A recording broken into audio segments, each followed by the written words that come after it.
Smart 9 భక్తి దీపం కార్యక్రమానికి స్వాగతం.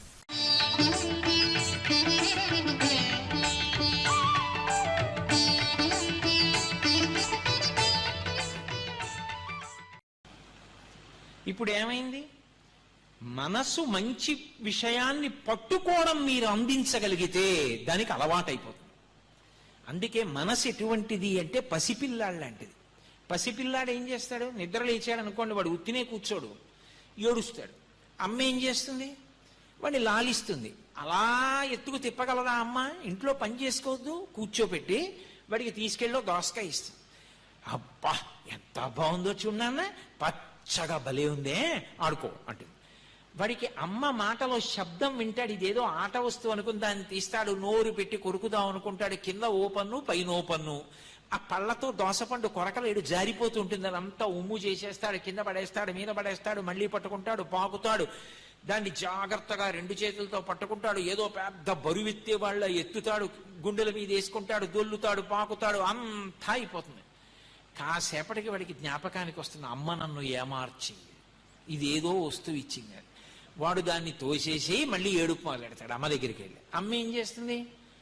అది తీసేసి కత్తెర తీస్తూ ఉంటాడు, కత్తెర తీసుకెళ్లి పైన పెట్టేసి, అమ్మ ఓ చిన్న గిన్నెలో ఏదో మెత్తగా ఉన్నటువంటిది ఏ పంచదార లాంటిదో అక్కడ పెట్టి తిను, తీయగా ఉంటుంది. వాడు సన్నటి వేళ్లతో తీసుకుని ఇలా పోసుకుంటూ ఉంటాడు, తీయగా ఉంటుంది. కాసేపు ఆగి కింద పడిందంతా అలికి నోట్లో పెట్టుకుంటూ ఉంటాడు. అప్పుడు అమ్మ ఏం చేస్తుంది? వచ్చి చేయి తుడిచేసి, తడి బట్టతో తుడిచేసి, వాడు ఏడుస్తాడు, మళ్ళీ ఇంకో వస్తువు ఏదో ఇస్తుంది. వాడు నిద్రలేచి ఉన్నంతసేపు వాణ్ణి పట్టించుకోలేదనుకోండి అమ్మ, వాడే ఆడుకుంటాడని వదిలేసింది అనుకోండి, వాడు కత్తిపీటో పట్టుకుని చెయ్యో కాలో కోసుకుంటాడు. లేకపోతే మరుగుపాలు అక్కడ ఉంటే వీళ్ళ పాల గిన్నెలు అవుతాడు, ఒళ్ళు కాలుతుంది.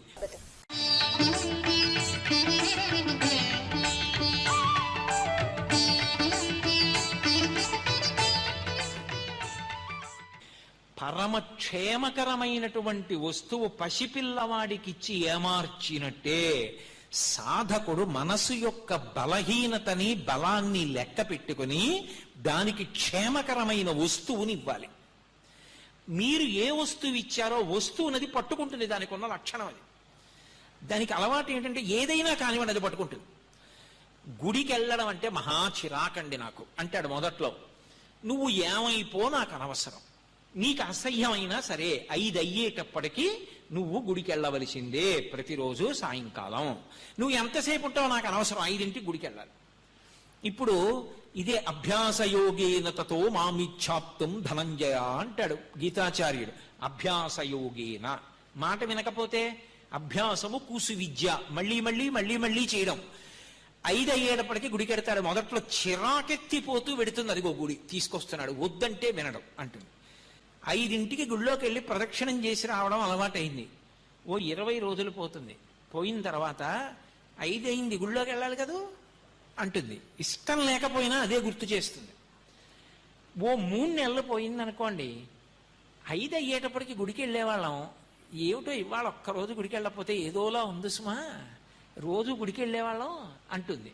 ఆ తర్వాత అక్కడ జరుగుతున్న ఉత్సవానికి వెడుతుంది, ఆ తర్వాత ఆ ఉత్సవంలో పాల్గొంటుంది, ఆ తర్వాత ఆ దేవాలయాన్ని నిర్వహిస్తుంది, ఆ తర్వాత ఈశ్వరుడికి తిరుమల తిరుపతి దేవస్థానంలో స్వర్ణరథమే చేయించేస్తుంది. ఎలా ఎక్కిందంత పైదు వరకు? ప్రీతి వలన. మీరు ఒకటి ఆలోచించండి, ఏదో అనుబంధం ఉంది. నా ఇంట్లో వాళ్ళకు గొలుసు చేయిస్తే నాకు ఎంత సంతోషమో, నా తల్లికి బంగారు రథం చేసి నా తల్లి ఆ బంగారు రథంలో తిరగాలి. ఆ ఒక్క సంకల్పం పుట్టబట్టి కదూ అంత తాపత్రయపడ్డారు. దానికోసం కదూ అంత శ్రమపడి, అంత వ్యూహ నిర్మాణం చేసి, దాన్ని తయారు చేసి తెచ్చి పొంగిపోయి.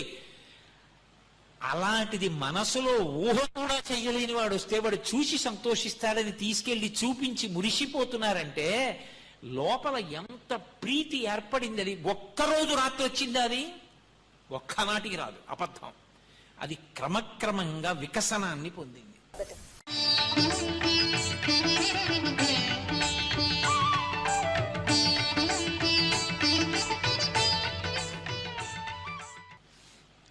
ఇది అభ్యాసయోగేన తతో.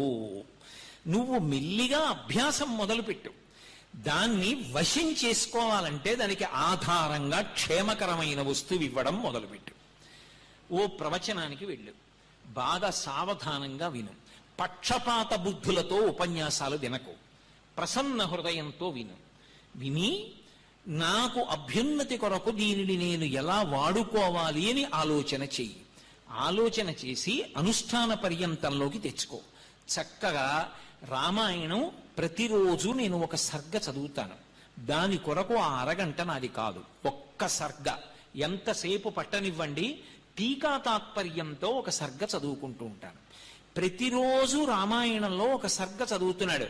కొన్నాళ్ళకి ఏమవుతుందంటే ఎక్కడికో వెళ్ళాడు. ఎక్కడికో వెడితే పెద్ద అరణ్యం కనపడింది. ఇంతకుముందు చూశాడు అరణ్యాన్ని, ఇప్పుడు చూస్తున్నాడు అరణ్యాన్ని. ఇప్పుడు అనిపిస్తుంది, ఒరే ఇలా ఉంటుంది కదా, ఇలా నీళ్ల ప్రవాహాలు ఉంటాయి కదా, ఇలా పిట్టలు అరుస్తూ ఉంటాయే, పావులు పాకుతూ ఉంటాయే, కాళ్ళకి చెప్పులు కూడా లేకుండా ధర్మం కోసం 14 ఏళ్ళు ఎలా తిరిగాడు రా రామచంద్రమూర్తి. ఈ అరణ్యంలో తిరగడం ఎంత గొప్ప విషయం రా, ఎలా పర్ణశాల వేసుకున్నాడు. చీకటి పడిపోతే ఎక్కడో అరణ్య మధ్యంలో ఉంటే ఏ పులిలో పెద్ద పెద్ద అరుపులు అరిస్తే అదేం పెద్ద కోట కాదుగా, లోపలికి వచ్చి ఇచ్చుగా. మహానుభావుడు ఎలా గడిపాడు రా ధర్మం కోసం. ఇచ్చిన ఒక మాటకి ఇన్ని కష్టాలు పడ్డాడా? కష్టం అనుకోలేదు, నేను ధర్మం పాటిస్తున్నానని సంతోషించాడా? ఏమి రామాయణం రా, ఆ రాముడికి వారసున్నా నేను అని అరణ్యాన్ని చూస్తే మీకు రామాయణం జ్ఞాపకానికి వస్తుంది. మనసు ఏమవుతుందంటే రాముణ్ణి అంటుకుంటుంది. అది దాని అలవాటు. ఇప్పటి వరకు దానికి ఆలంబనం లేదు. అది ఏం పట్టుకోవాలో మీరు ఇవ్వలేదు, అది దాని ఇష్టం వచ్చింది పట్టుకుంటుంది. ఇప్పుడు మీరు ఏం పట్టుకోవాలో అందించారు, దాన్నే పట్టుకోవడం మొదలెడుతుంది. ఎక్కడికి వెళ్ళండి అదే పట్టుకుంటుంది.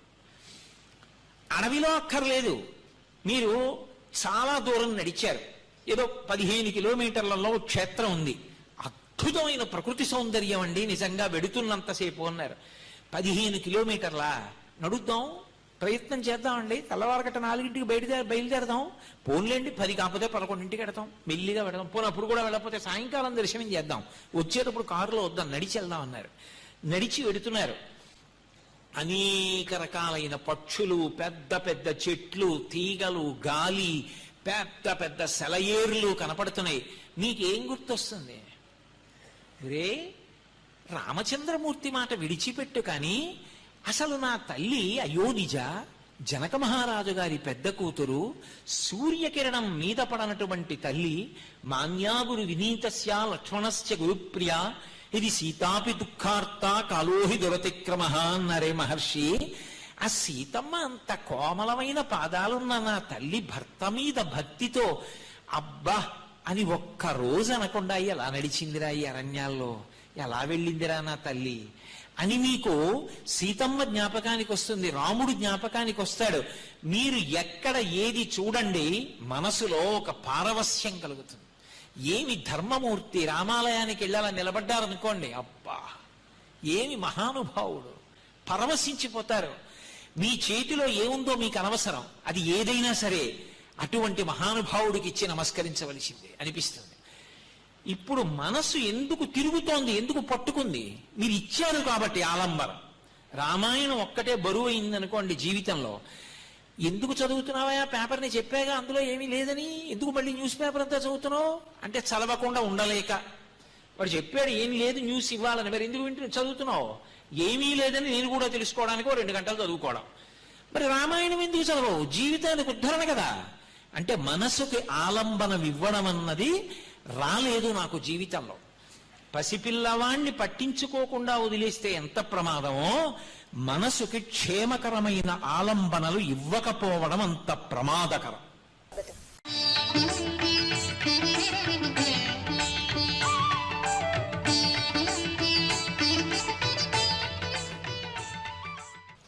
కాబట్టి ఇప్పుడు నేను దానికి క్షేమదాయకమైనటువంటి ఆలంబనాన్ని ఇచ్చాను.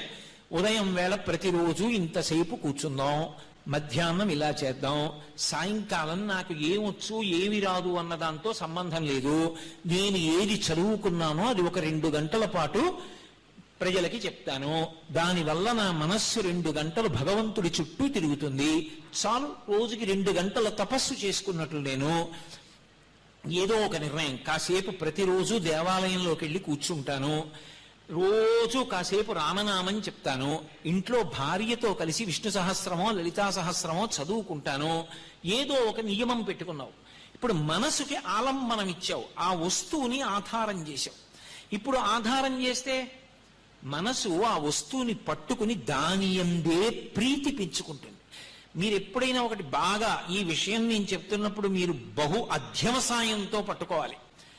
భక్తికి ఇతర విషయాలు పట్టుకోవడానికి ఒక పెద్ద తేడా ఉంటుంది. మీరు ఏది పట్టుకోండి కామం అవుతుంది, ఈశ్వరుణ్ణి పట్టుకుంటే భక్తి అవుతుంది. కామం అంటే ఏంటంటే ప్రేమే, భక్తి అంటే ప్రేమే. నాకన్నా పెద్దవారు కనపడ్డారనుకోండి గౌరవించానంటానంటే అదో ప్రేమ. నాకన్నా చిన్నవాడు కనపడ్డాడనుకోండి ప్రేమించాను, లాలించాను, వాడి పట్ల వాత్సల్యం చూపించాను, అది ప్రేమే. మహానుభావుడు భారతీ తీర్థ మహాస్వామి వారు కనబడ్డారు, కాళ్ళ మీద పడి నమస్కారం చేశాను, అది భక్తి, ప్రేమే. భగవంతుని యందు భక్తితో ఉన్నాను, అది ప్రేమే. కానీ ఇందులో ఒకటి గమనించండి, మీరు లౌకికంగా దేంతోనైనా ఈ ప్రేమ పెట్టుకోండి. ఈ ఇల్లు నాది అనండి, ఈ వస్తువు నాది అనండి, నా కొడుకే అని కొడుకు మీద పెట్టుకోండి. బాగా ఎంత అది తీవ్రతరం అవుతుందో అంత గట్టిపడి పాషాణమవుతుంది. అప్పుడు అది ఏమవుతుందంటే అది నాది కాకపోతే ఎంత దూరమైనా పెడతాను, అది ప్రమాదానికి వెళ్ళిపోతుంది. అందుకే కామమునందు ఎప్పుడూ కూడా త్యాగబుద్ధి ఉండదు. ప్రేమ అన్న మాట అన్నిటికీ అన్వయం చేసి మాట్లాడకూడదు, శుద్ధ తప్పు. అది నాదైతేనే నాకు తృప్తి, అది ప్రేమ కాదు, కామము. ఎప్పుడూ రెండుగానే మిగిలిపోతుంది. నేను, నాది పాషాణమైపోయి ఉంటుంది. భక్తి రెండుగా మొదలై ఒకటిగా కరిగిపోతుంది.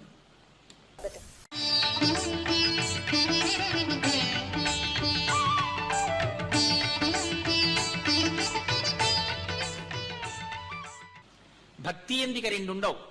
మీరు ఏ వస్తువుని పట్టుకున్నారో ఆ వస్తువు ఎందు కరిగిపోతారు మీరు కూడా. పరమేశ్వరుడు, ఆయన యందు భక్తి, కరిగిపోతారు ఆయనలోకి. ఉప్పు బొమ్మ సముద్రం అడుగు కనిపెడతానని బయలుదేరిందనుకోండి, సముద్రంలోనే కరిగిపోయినట్టు. భగవంతుణ్ణి ఆలంబనంగా పొంది మనసు భగవంతుడి గురించి ఆలోచిస్తే మనసు భగవంతుని యందు లయమైపోతుంది. గురువు గారి యందు పరమ భక్తితో గురువే నాకు సమస్తమని ఆలోచించారు, గురువు ఎందే లయమైపోతారు, గురువే పరబ్రహ్మ. కామము లయమవడానికి ఉండదు, పాషాణమవుతుంది. రెండుగానే మిగిలిపోతాయి. రోజు రోజుకి తీవ్రతరమై కఠినమైపోయి వ్యగ్రతకి కానీ అతి రాగమునకు కానీ కారణమవుతుంది. అది బంధహేతువు, ఇది మోక్షహేతువు. అది క్షేమకరమైన వస్తువునిచ్చుట అన్న మాటకు అర్థం. అందుకని ఇప్పుడు ఆ వస్తువులు ఏ ఉన్నాయో అవి దీనికి అందిస్తూ ఉండాలి. అందిస్తుంటే అది ఏం చేస్తుందంటే లౌకిక జీవనమును శాంతిమయం చేస్తుంది. నేనన్న మాట మీరు పట్టుకున్నారో లేదో, రామాయణాన్ని మీరు అందించారు ఆలంబనంగా మనసుకి. మనసు రామాయణాన్ని తీసుకుని అదే పనిగా రామాయణం చదువుకుని రామాయణంలో మగ్నమైపోవడం మొదలుపెట్టింది. 24,000 శ్లోకాల్లో 7 కాండలలో మీ మనసు రమించిపోయే ఒక్క సన్నివేశం కనపడదండి. పిల్లికి బిచ్చం పెట్టలేదు ఇంతకు ముందు ఎవ్వరు, ఆయన ఎవరికి పెట్టడం. అటువంటి ఆయన ఎందుకో ఒక మాట విని రామాయణం చదువుకోవడం మొదలుపెట్టాడు. యుద్ధకాండ చదువుతున్నాడు.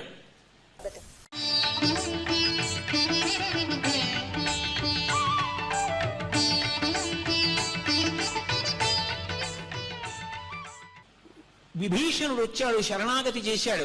రామా నన్ను స్వీకరించన్నాడు. బోలెడంతమంది సలహా చెప్పారు, మన యొక్క శత్రువైన రావణాసురుడి తమ్ముడు ఇతన్ని స్వీకరించకూడదు అన్నారు. అన్నీ విన్నాడు రామచంద్రమూర్తి. అన్నీ విని నేను క్షత్రియుడను కదూ, నాకు ధర్మం ఉంటుంది కదూ, నేను క్షాత్రధర్మం పాటించాలి కదూ, నేను మీకు ఒక ఉదాహరణ చెప్తానని ఒక ఉదాహరణ చెప్పాడు. ఒకానొకప్పుడు అరణ్యంలో ఒక మగపక్షి ఆడపక్షి ఒక చెట్టు మీద గూడు కట్టుకుని జీవనం చేస్తున్నాయి. ఎంతో సంతోషంగా కిలకిలారావాలు చేస్తూ బ్రతుకుతున్నాయి. ఎక్కడి నుంచో ఒకరోజు సాయంకాలం వేటగాడొచ్చాడు. ఇక అవి అప్పటి వరకు ఆహారం తిని పడుకోవడానికి ఉద్యుక్తమవుతున్నాయి. వల పన్నాడు. ఏమీ తెలియని అమాయకురాలైన ఆడపక్షి ఆ వల మీద వాలింది, చిక్కుకుపోయింది. పక్షిని అంత తేలిగ్గా ఏం చంపరు, మళ్ళీ ఎగిరిపోతుందేమో అని ముందు దాని కాళ్ళు సన్నగా ఉంటాయి, దాన్ని ఇలా వేలుకి చుట్టి సాగతీస్తారు. ఇక ఎగరలేకుండా నిలబడలేకుండా చేసి దాని రెక్కలు తుంపేసి బాణానికి గుచ్చి అగ్నిహోత్రంలో కాల్చి మగపక్షి ఎగురుతూ ఏడుస్తూ ఉండగా బోయవాడు తినేశాడు, వెళ్ళిపోయాడు.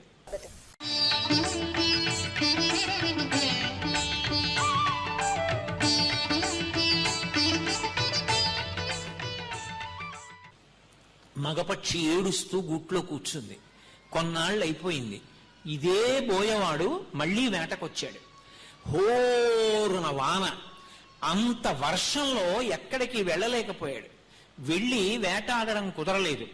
అటువంటి స్థితిలో ఆయన పరమ ఆకలితో అలమటించిపోతూ ఇంతకు ముందు ఆడపక్షిని ఎక్కడ పట్టుకుని సంహరించాడో అదే చెట్టు కిందకొచ్చి కూలబడిపోయాడు నీరసంతో. మగపక్షి పైనుంచి చూసింది.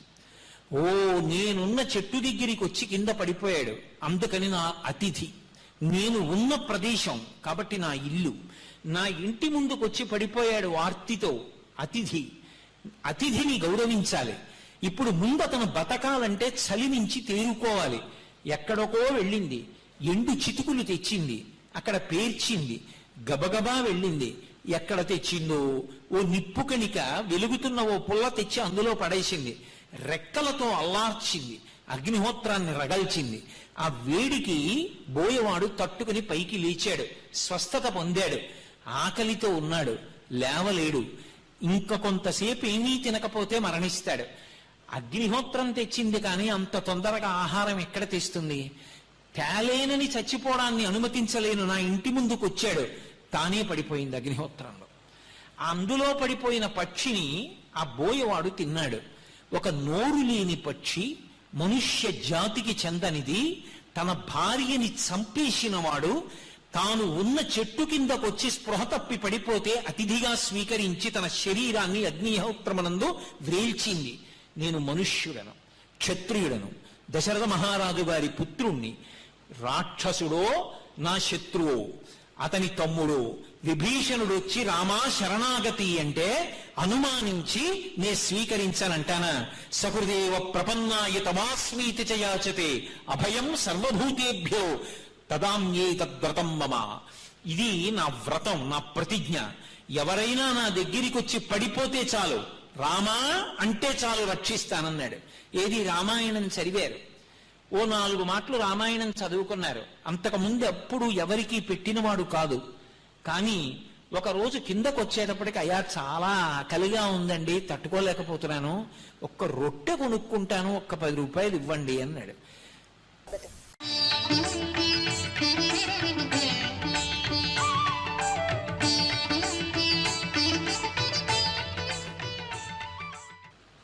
తను చదువుకున్న రామాయణం జ్ఞాపకానికి వచ్చింది.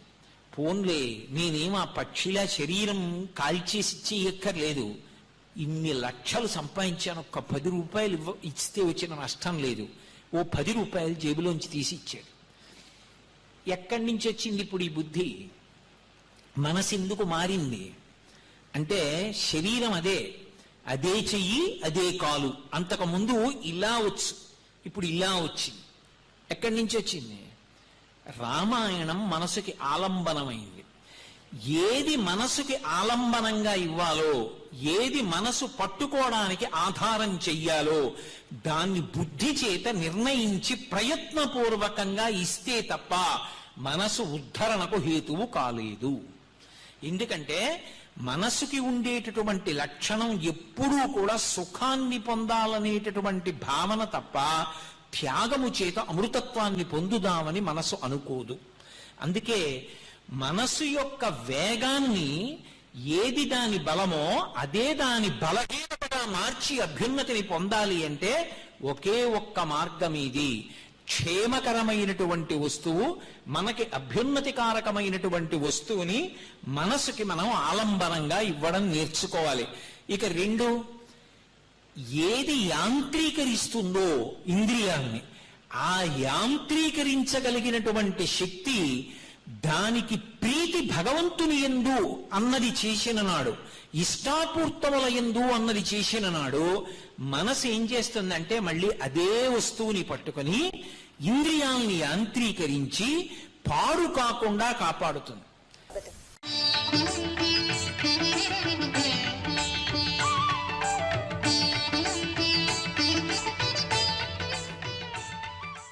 ఏదో ఖాళీగా ఉన్నాడు, రైల్లో ప్రయాణం చేసి వెళ్ళిపోతున్నాడు. రైల్లో ప్రయాణం చేసి వెళ్ళిపోయేవాడికి చేయడానికి ఏముంటుంది? ఇటు 3 బెర్తులు, ఇటు 3 బెర్తులు, ఇటు 3 కూర్చున్నారు, ఇటు 3 కూర్చున్నారు, చేయడానికి ఏం లేదు. కానీ సాయంకాలం అవుతోంది, సూర్యాస్తమయం అవుతోంది, ఎర్రటి బింబం కనబడింది. ఇంతకు ముందు చదువుకున్నాడు మహాభారతం, ఇంతకు ముందు చదువుకున్నాడు ఆదిత్యుని యొక్క వైభవం అంతా. ఆ సూర్యబింబం యొక్క వైభవము, ఆయన ఎటువంటి అన్నప్రదాత, ఆదిత్య హృదయం ఎంత గొప్పది, రామచంద్రమూర్తి 3 మాటలు జపం చేస్తే ఎటువంటి శక్తిని పొందారు, ధర్మరాజు గారు ఆదిత్యోపాసనం చేసి ఎంతమంది బ్రాహ్మణులకు అన్నం పెట్టాడు, సూర్యుడు ఎటువంటి ఆరోగ్య ప్రదాత, ఆయన ఆ భూమండలం చుట్టూ ఎలా తిరుగుతూ ఉంటాడు, ఇవన్నీ జ్ఞాపకానికి వస్తున్నాయి. అవన్నీ తలుచుకుని మురిసిపోతున్నాడు. ఇప్పుడు శరీరం రైల్లో కూర్చుని వెళ్ళిపోతోంది, మనస్సు సూర్య బింబం వంక చూసినంత మాత్రం చేత సూర్యుడితో రమించిపోయింది. ఇప్పుడు అలా మనసు ఆలోచించడమే కావాలి, దాని చేత అభ్యున్నతి పొందుతాడు. ఇప్పుడు ఏది యాంత్రీకరించగలదో, ఇంతకు ముందు పూజలో కూడా చేతిని పువ్వులు ఏమని ఎక్కడికో పోయేది, ఇప్పుడు